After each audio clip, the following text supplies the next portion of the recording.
Hi everyone, in front of me I've got Motorola Edge 70 and let me share with you how to add the fingerprint to this device.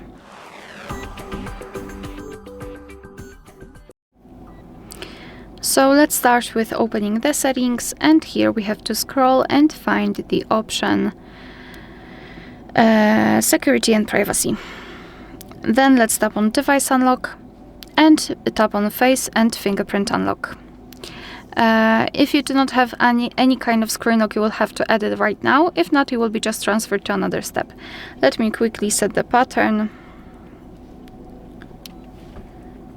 and tap on Done.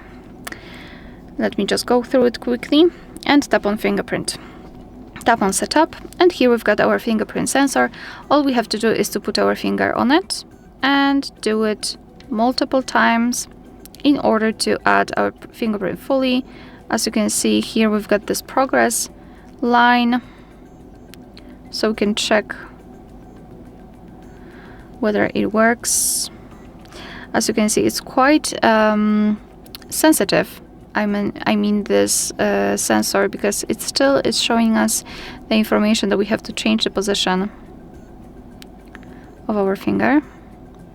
All right, finally. Okay, we've got it. Tap on Done.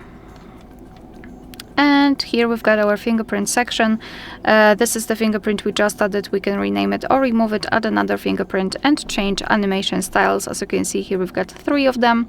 So just choose the one which you like the most. Now let me lock the device and let's check if the sensor is working. So we do not really have a sensor here. Alright, after tapping we can see it, so just put the finger on the sensor, and as you can see the device is unblocked, which means that we just successfully added the fingerprint to it. Alright, so that will be all. Thank you so much for watching. Please hit the subscribe button and leave the thumbs up.